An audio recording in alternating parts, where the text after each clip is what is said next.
Saludamos y damos la bienvenida al sociólogo Patricio Carpio. Él es analista, profesor, investigador de la Universidad de Cuenca. Fue responsable de Relaciones Exteriores y Cooperación Internacional como asesor en la Asamblea de Montecristi. Quisiéramos, sociólogo Carpio, hablar sobre temas relacionados con las políticas diplomáticas contemporáneas de Ecuador, pues el presidente Daniel Noboa, con una comitiva de unos 20 funcionarios, realiza una gira internacional que la ha llevado por varios países y ha sido el marco de algunas declaraciones suyas, cuyo alcance quisiéramos descifrarlo. En el entorno, en Estados Unidos, se ha vuelto casi una herejía el manifestarse públicamente en favor de Gaza o dar cualquier señal de oposición a las políticas guerreristas y genocidas de Israel. La Universidad de Harvard ha perdido miles de millones de fondos de investigación por estos problemas y hay decenas de estudiantes extranjeros que han sido retirados sus visas por haber participado en manifestaciones y han tenido que salir de ese país truncando sus estudios de posgrado.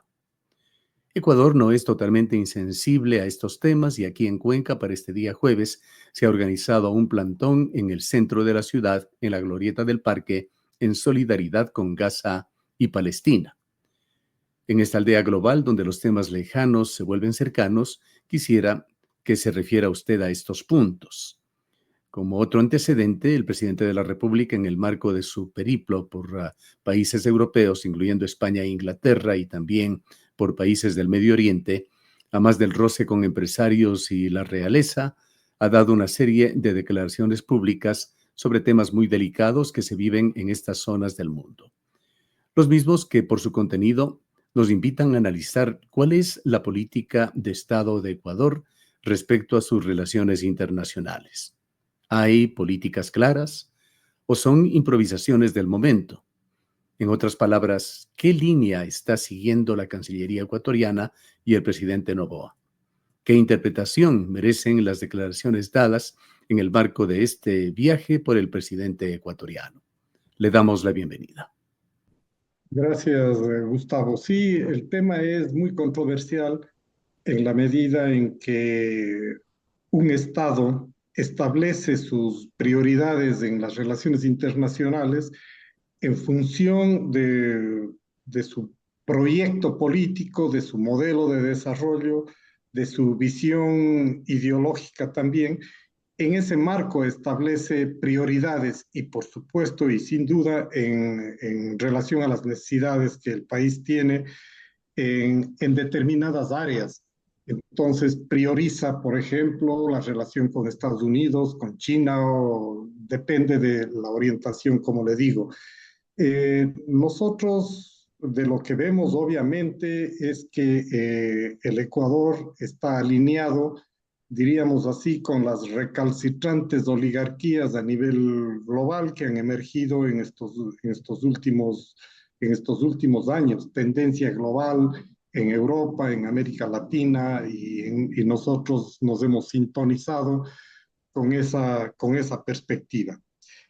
Lo que sí queda claro es que o el gobierno no tiene el suficiente tino para establecer alianzas estratégicas con gobiernos extranjeros, o desvaloriza absolutamente los comentarios, los criterios, la visión ciudadana que tenemos sobre determinados países, concretamente sobre Israel. Y entonces hace las cosas con absoluta, digamos, desfachatez de lo que la opinión pública le puede decir. Y eso sí es peligroso porque nos demuestra que hay una autocracia y una egocracia además, en la que el presidente toma decisiones sin pensar en las consecuencias que puede ocurrir, incluso en términos de su propia perspectiva de gobernabilidad. Es lo que justamente Eso, le expresaba. ¿Cómo tienen que ser tomadas declaraciones públicas que además tienen relevancia, pues son transmitidas a través de los medios de comunicación internacionales y llegan a todo el mundo? Declaraciones como las la de los de a veces enemigos. la paz tiene que obtenerse por la fuerza o decirle al presidente de Israel que tenemos los mismos enemigos. Sí, es absolutamente imprudente, innecesario y gratuito señalar hacer esas aseveraciones, pues el Ecuador, primero en el contexto global, no tiene mayor incidencia y segundo, no tiene por qué comprarse problemas que son de carácter estricto en otra región del mundo. Que nosotros tenemos los mismos enemigos que tiene Israel, no tiene sustento. Y el apelar a la violencia, a la guerra para conseguir la paz tampoco tiene ningún sustento. Aquí hay una fuerte confusión y eso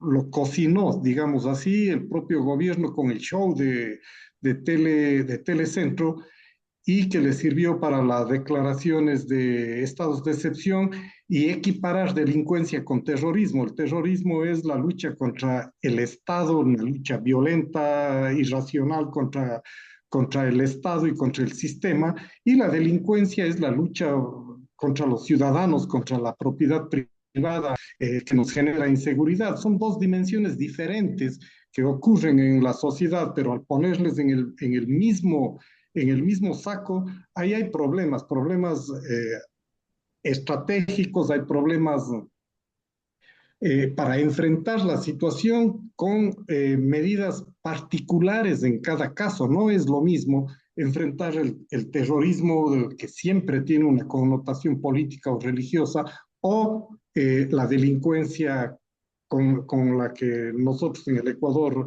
vivimos. Entonces, meterse en una línea, en el caso de Israel, por ejemplo, en la que el genocidio está a la vista y los intereses ya han salido, ya se ponen sobre el tapete de limpiar Gaza para anexarla y Estados Unidos ya empujó también la idea de decir que ellos mismos podrían administrar esa zona, pues es un abuso y es un crimen de lesa humanidad y que el gobierno se alinee con eso, efectivamente es un sinsentido, ¿no? Y una provocación. Ahora, como prolegómeno a esto, durante su gira internacional en Abu Dhabi, en Arabia Saudí, emitió un decreto ejecutivo basándose supuestamente en un informe secreto del Centro de Inteligencia Estratégica CIES, en el cual se condenaba de alguna manera o se advertía sobre una Un presencia grupo. del grupo Muslim Brotherhood o Hermandad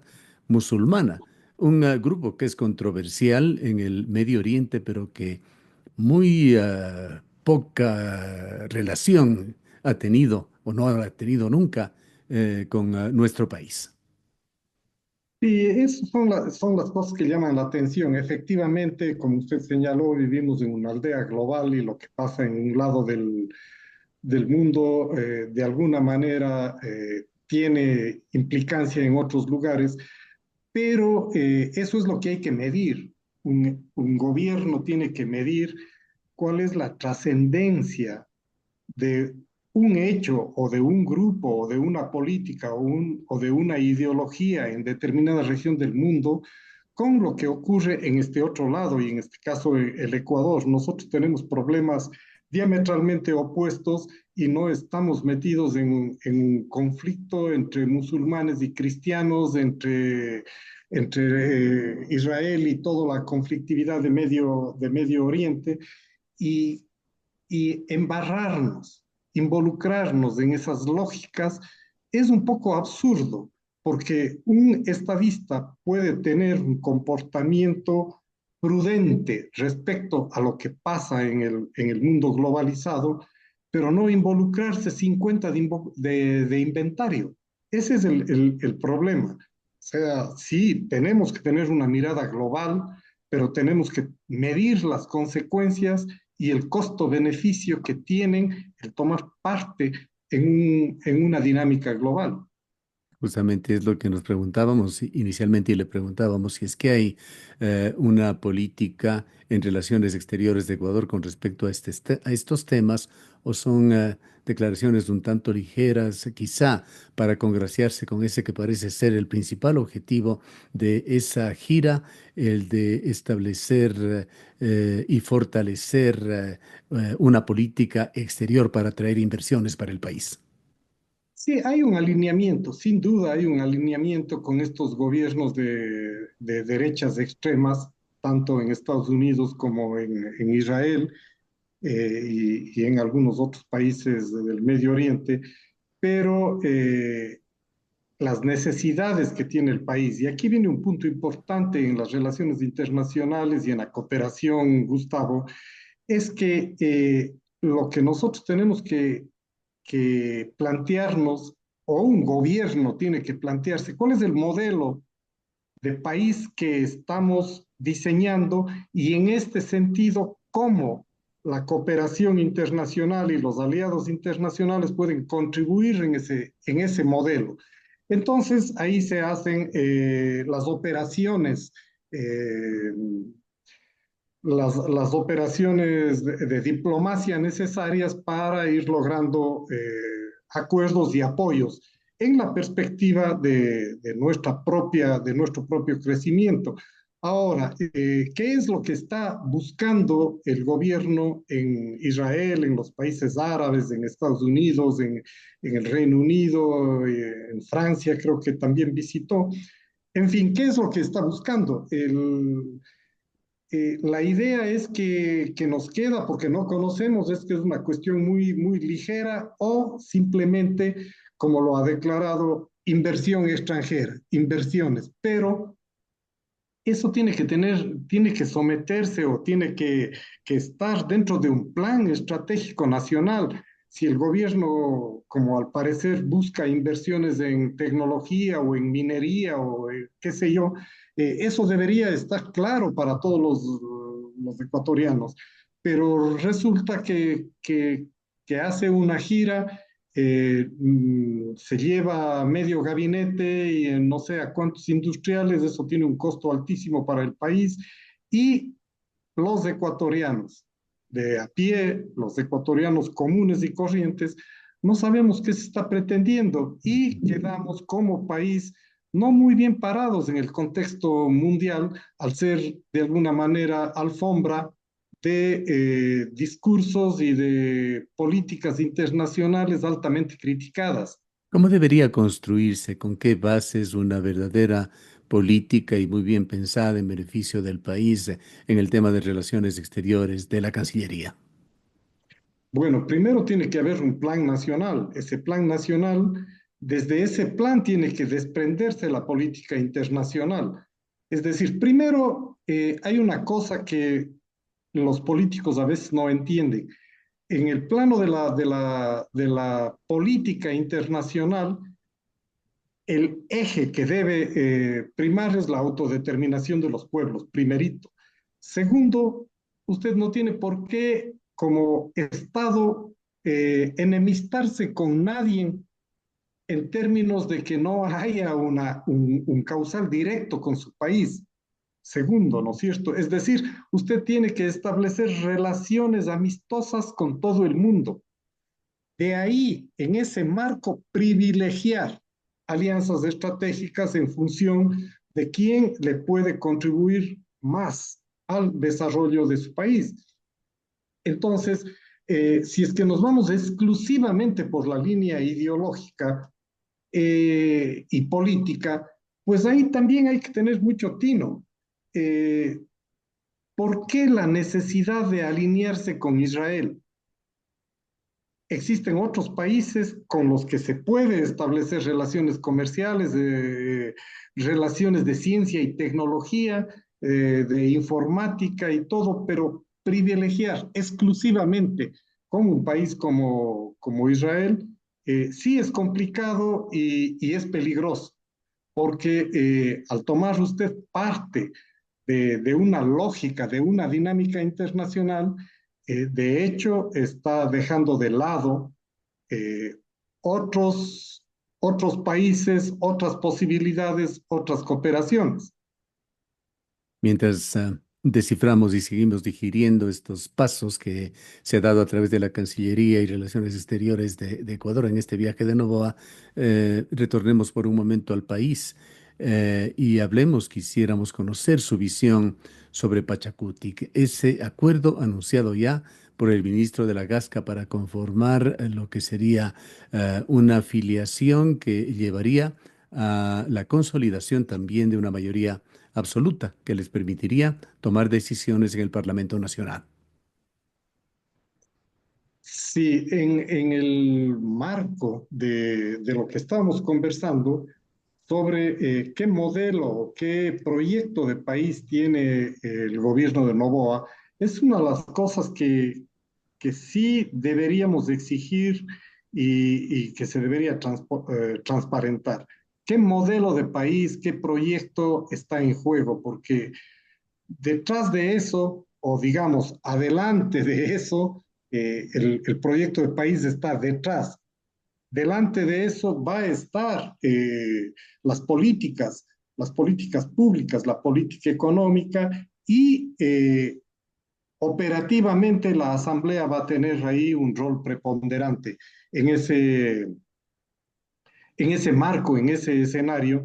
Entonces, el tema de la Asamblea sí pasa a ser un tema sustancial. Peor aún o más aún cuando se está planteando una Asamblea Constituyente y el planteamiento de una nueva constitución. No sé el mecanismo que al final decidan, pero se está cocinando ahí una nueva constitución que debería, según por obvias razones políticas, responder a un proyecto de país que ellos seguramente lo tendrán. Nosotros, como le digo, no conocemos. Entonces, una nueva constitución sería como una vía limpia para implementar ese modelo de país. Pero entonces ahí viene el gran lío que tenemos.